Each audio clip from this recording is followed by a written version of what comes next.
योगी की टेबल पर पहुंची इकरा हसन की फाइल, पीड़ित मां के लिए जो सपा के शेरनी ने जो कहा, सब हैरान। वेस्ट यूपी का जड़ा तापमान, अखिलेश ने भी लगाया फोन। एक मां की पीड़ा और एक सांसद की जिम्मेदारी ने बढ़ाई सियासी हलचल। हर कोई देखकर रह गया दंग। सियासी गलियारों में गूंज रही इकरा हसन की आवाज। बहुत कम सांसद ऐसे होते हैं जो लोगों के दिलों में जगह बना पाते हैं, उनके दुख तकलीफों को समझ पाते हैं। इन्हीं सांसदों में से एक इकरा हसन है, जिनकी चर्चा अब चारों ओर हो रही है, क्योंकि उनका एक ऐसा भाषण सामने आया है जिसने सबको हिलाकर रख दिया है।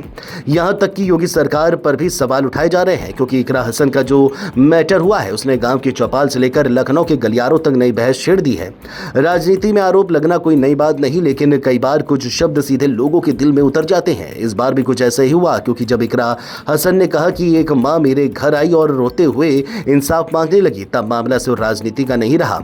इसके बाद सोशल मीडिया से लेकर सियासी मंचों तक एक ही चर्चा शुरू हो गई कि आखिर इस पूरे मामले के पीछे कहानी क्या है। और सबसे बड़ी बात यह है कि अब इस पूरे घटनाक्रम की चर्चा सत्ता और विपक्ष दोनों तरफ दिखाई देने लगी है। चलिए जानते हैं। दरअसल पूरा मामला उस परिवार से जुड़ा है जो अपने बेटे की मौत के बाद इंसाफ की मांग कर रहा था। इकरा हसन ने अपने भाषण में कहा कि शुरुआत में वह इस पूरे मामले में दूर थी। उन्होंने खुद कहा कि जब लोग उनसे मिलने आए तो उन्होंने अधिकारियों से मिलने तक का समय दिलवाया, लेकिन शुरुआत में परिवार ने गाँव के लोगों के साथ जाने की बात कही। बाद में हालात बदले और फिर एक दिन पीड़ित माँ खुद उनके घर पहुँच गई। इकरा के मुताबिक वह मां रो रही थी और कह रही थी कि उसकी कहीं सुनवाई नहीं हो रही। बस यहीं से कहानी ने नया मोड़ ले लिया, क्योंकि इकरा ने कहा कि अगर कोई मां घर आकर रोए और मैं उसके साथ खड़ी ना हूं तो फिर सांसद होने का क्या मतलब है।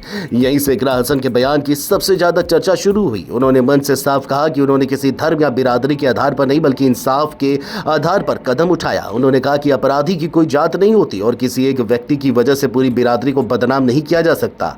ये लाइन जैसे ही बाहर आई, वैसे ही पश्चिमी यूपी में इसकी चर्चा तेज हो गई। इसके बाद मामला और ज्यादा गर्म तब हुआ जब इकरा हसन ने खुलकर कहा कि उनके खिलाफ एफआईआर हुई तो उससे भी उन्हें डर नहीं। उन्होंने कहा कि अगर अपने लोगों की आवाज उठाने पर मुकदमे दर्ज होते हैं तो उससे घबराने वाली नहीं है। उन्होंने मन से यह भी कहा कि असली लड़ाई धर्म की नहीं बल्कि अमीर और गरीब की है, क्योंकि इकरा का कहना है कि अगर किसी प्रभावशाली परिवार के साथ ऐसा होता है तो शायद हालात अलग होते, लेकिन गरीब और कमजोर की आवाज अक्सर दबा दी जाती है। इधर सत्ता पक्ष और प्रशासन की भूमिका को लेकर की भी चर्चा शुरू हो गई है। सवाल उठने लगे कि आखिर पीड़ित परिवार अगर लगातार आवाज उठा रहा था तो इतनी नाराजगी क्यों बढ़ी।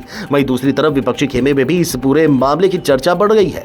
राजनीतिक गलियारों में कहा जाने लगा है कि अखिलेश यादव भी इस पूरे घटनाक्रम पर नजर बनाए हुए हैं, क्योंकि पश्चिमी यूपी में ऐसे मुद्दे कई बार बड़ा असर छोड़ते हैं। खास बात यह भी है कि इकरा ने अपने भाषण में किसी पर सीधा हमला नहीं बोला, लेकिन अपनी बात ऐसे रखी कि चर्चा खुद चल पड़ी। अब बड़ी बात यह है कि एक भाषण ने पूरे मामले का फोकस बदल दिया है। पहले चर्चा सिर्फ धरने और एफआईआर की थी, लेकिन अब चर्चा उस लाइन की हो रही है जिसमें इकरा हसन ने कहा कि वो मां मेरे घर आई और मैं उसके साथ खड़ी हुई। यही वजह है कि पश्चिमी यूपी से लेकर लखनऊ तक इस बयान की गूंज सुनाई दे रही है। राजनीति में कई बार लंबे भाषण नहीं बल्कि कुछ शब्द पूरे माहौल को बदल देते हैं, और इस बार लगता है इकरा हसन के शब्दों ने वही काम कर दिया है। अब देखना होगा कि आने वाले दिनों में ये चर्चा और आगे बढ़ती है या फिर सियासत का नया मोड़ बन जाती है।